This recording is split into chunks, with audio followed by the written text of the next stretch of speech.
It was a great surprise to Scrooge, while listening to the moaning of the wind, and thinking what a solemn thing it was to move on through the lonely darkness over an unknown abyss whose depths were secrets as profound as death. It was a great surprise to Scrooge, while thus engaged, to hear a hearty laugh. It was a much greater surprise to Scrooge to recognize it as his own nephew's, and to find himself in a bright, dry, gleaming room, with the Spirit standing smiling by his side, and looking at that same nephew with approving affability. "Ha ha!" laughed Scrooge's nephew. "Ha ha ha! If you should happen by any unlikely chance to know a man more blessed in a laugh than Scrooge's nephew, all I can say is I should like to know him too. Introduce him to me, and I'll cultivate his acquaintance. It is a fair, even-handed, noble adjustment of things, that while there is infection in disease and sorrow, there is nothing in the world so irresistibly contagious as laughter and good humor."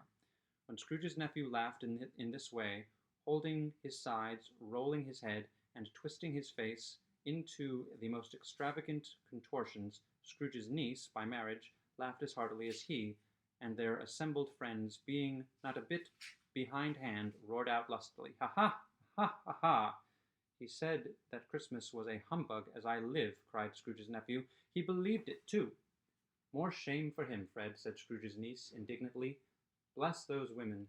They never do anything by halves. They are always in earnest."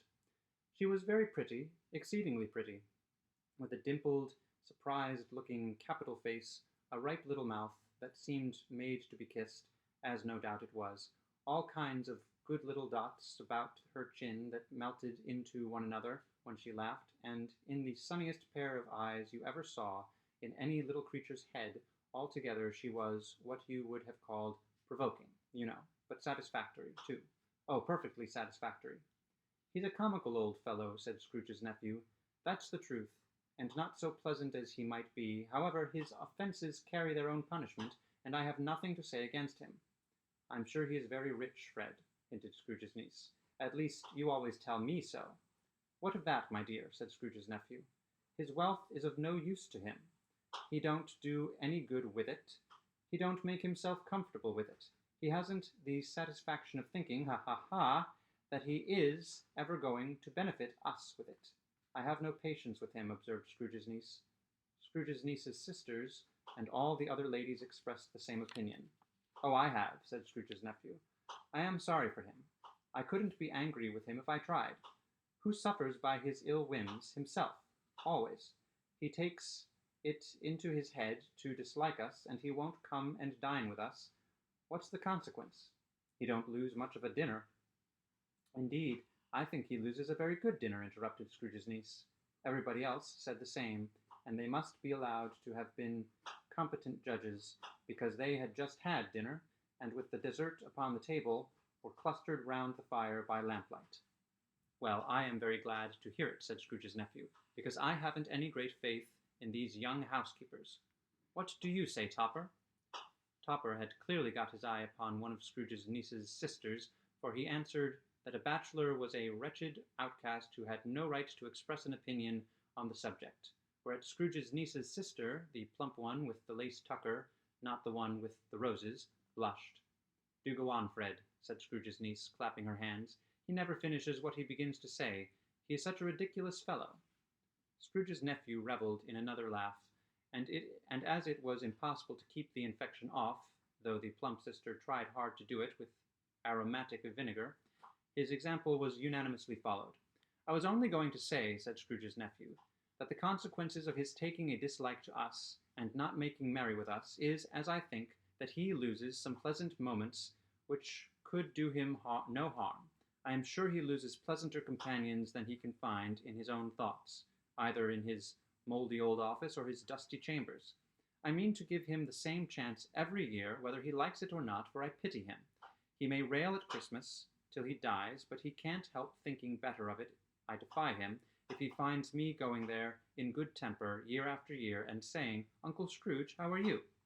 If it only puts him in the vein to leave his poor clerk £50, that's something, and I think I shook him yesterday." It was their turn to laugh now at the notion of his shaking Scrooge, but being thoroughly good-natured and not much caring what they laughed at, so that they laughed at any rate, He encouraged them in their moment and passed the bottle joyously. After tea, they had some music, for they were a musical family, and he knew that they were what they were about when they sung a glee or catch, I can assure you, especially Topper, who could growl away in the bass like a good one, and never swell the large veins in his forehead, or get red in the face over it. Scrooge's niece played well upon the harp, and played among other tunes a simple little air, a mere nothing you might learn to whistle in 2 minutes, which had been familiar to the child who fetched Scrooge from the boarding-house school, as he had been reminded by the ghost of Christmas past. When this strain of music sounded, all the things that ghost had shown him came upon his mind.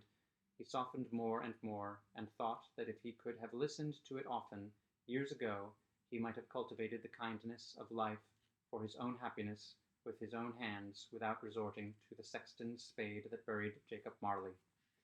But they didn't devote the whole evening to music. After a while they played at forfeits, for it is good to be children sometimes, and never better than at Christmas, when its mighty founder was a child himself. Stuff. There was first a game at blindman's buff. Of course there was. And I no more believe Topper was really blind than I believe he had eyes in his boots. My opinion is that it was a done thing between him and Scrooge's nephew, and that the ghost of Christmas present knew it.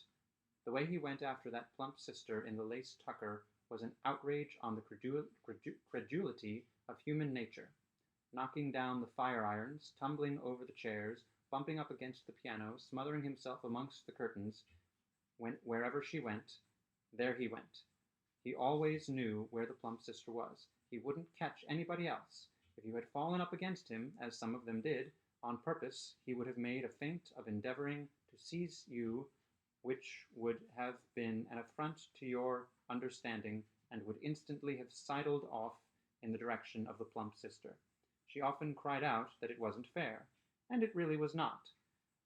But when at last he caught her, when in spite of all her silken rustlings and her rapid flutterings past him, he got her into a corner whence there was no escape, then his conduct was the most execrable. For his pretending not to know her, his pretending that it was necessary to touch her head-dress, and further to assure himself of her identity by pressing a certain ring upon her finger, and a certain chain about her neck, was vile, monstrous. No doubt she told him her opinion of it, when another blind man being in office, they were so very confidential together behind the curtains.